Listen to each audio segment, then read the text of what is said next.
Un certain nombre d'études ont démontré l'intérêt de l'activité physique et de l'activité sexuelle, notamment dans la réduction des maladies, des événements cardiaques, donc des maladies cardiovasculaires.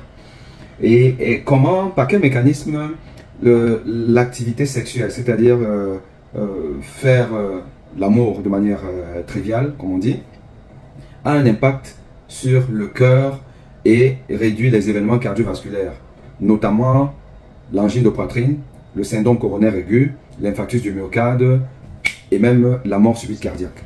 Alors nous allons aborder ce sujet en deux volets. Le premier volet serait un peu d'expliquer en fait la réaction physiologique du cœur lors d'une activité sexuelle. Et la deuxième partie parlera des études qui ont démontré le bénéfice de l'activité sexuelle et à quelle fréquence, on va en parler, sur la réduction des événements cardiovasculaires et quel est le mécanisme physiopathologique ou bien le mécanisme physiologique qui sous-tend en fait ce bénéfice. Alors, l'activité sexuelle. Est-ce que le sexe c'est une activité physique? Est-ce que c'est une activité ludique?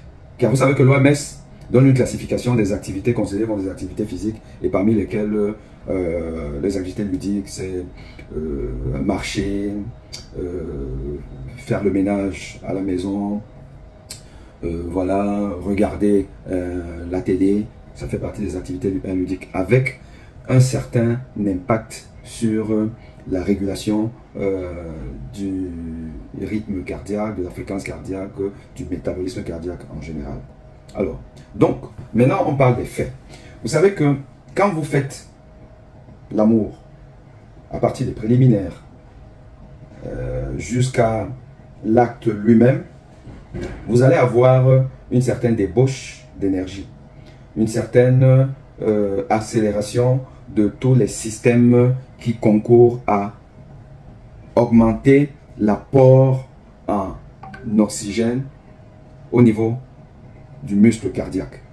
Car le muscle cardiaque va être sollicité et va pomper davantage de sang dans tout l'organisme pour permettre à ce muscle cardiaque lui-même d'être au rendez-vous des besoins de l'organisme.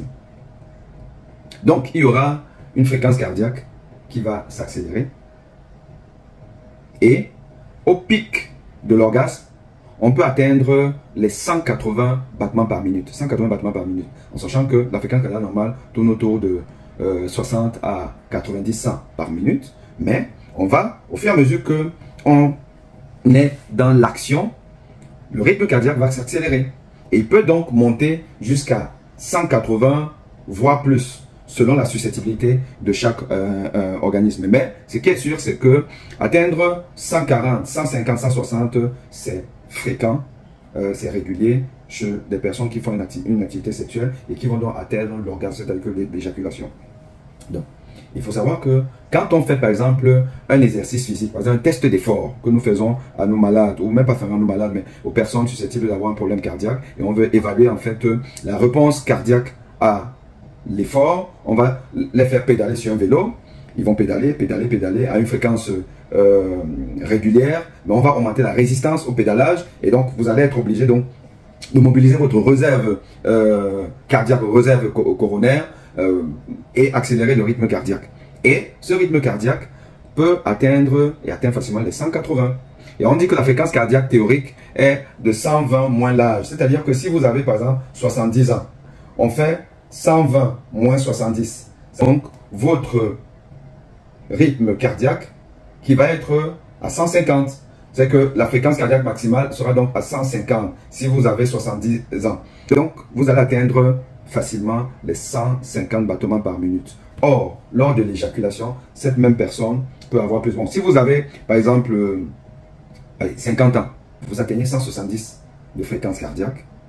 Et quand vous faites une activité sexuelle et vous atteignez l'orgasme, vous pouvez atteindre les 170 voire 180 battements par minute. Donc, ce qui veut dire que vous avez la même réponse cardiaque.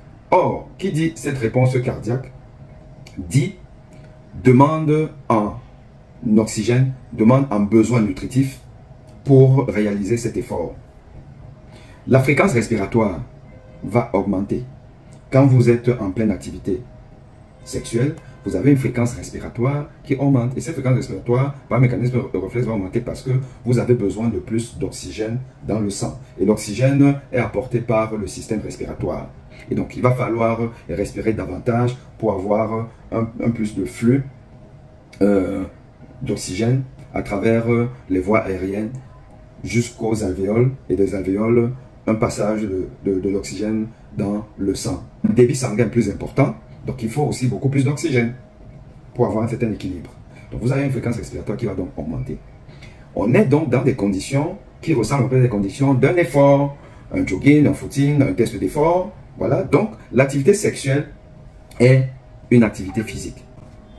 Il y a une mesure qui permet en fait d'évaluer la consommation en oxygène, ce qu'on appelle le Metabolic Equivalent of Task, le MET, nombre de calories dépensées. Alors, lorsque vous regardez la télé, vous dépensez un MET, donc un Metabolic Equivalent of Task. Pour passer le balai, et tout, vous allez dépenser 3,4 MET pour passer le balai. On dit que passer le balai et tout, ou bien avoir l'aspirateur, bon, c'est une activité vraiment modérée.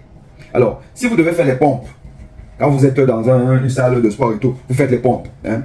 Les pompes vous font dépenser 10 MET. Donc, c'est une activité intense. Alors, l'activité sexuelle, jusqu'à atteindre l'orgasme, vous fait dépenser chez les hommes 6 MET. Les femmes, 5,6 MET à peu près. Donc, on est dans une activité modérée. Mais c'est une activité, donc c'est un peu l'équivalent d'une activité physique.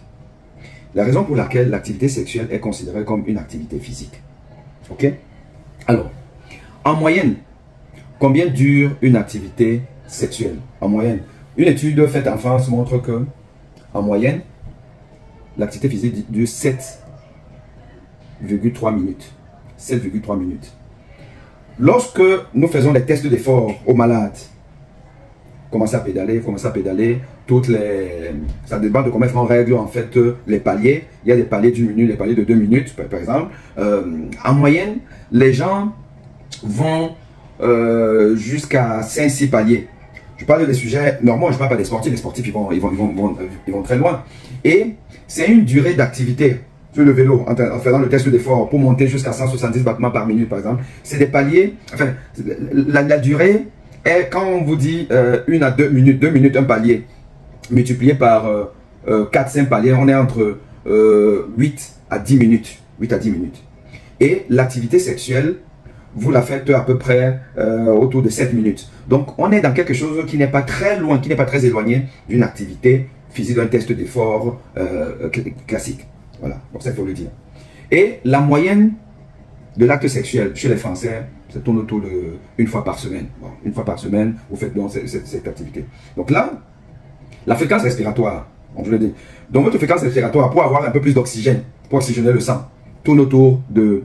on peut monter jusqu'à 40 cycles par minute. Jusqu'à 40 cycles par minute. Sachant que la fréquence respiratoire normale tourne autour de 12 à 20 cycles par minute. Normalement, 12 à 20 cycles par minute. Mais vous allez monter jusqu'à 40, voire plus, ou un peu moins, selon 40 cycles par minute. Donc, on est vraiment...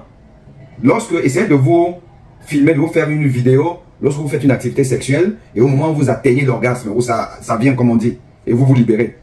Je peux vous assurer que vous êtes facilement à 40 cycles par minute, et à une fréquence cardiaque qui peut monter à 120 par minute. Et d'ailleurs, quand vous avez fini cet acte, lorsque vous avez eu votre orgasme, vous voyez comment votre cœur, il bat fort, que le cœur il bat très rapidement, et vous êtes fatigué, il y a une certaine fatigue. Donc l'activité sexuelle est une activité au minimum ludique, et en fonction de comment on prend le plaisir, ça peut être une activité physique au moins modérée, avec consommation de 6 MET, c'est-à-dire Metabolic Equivalent of Task pour les hommes, et 5,6 pour les femmes. Donc, une fois dit cela, nous avons planté le décor et nous savons que l'activité sexuelle est une activité physique.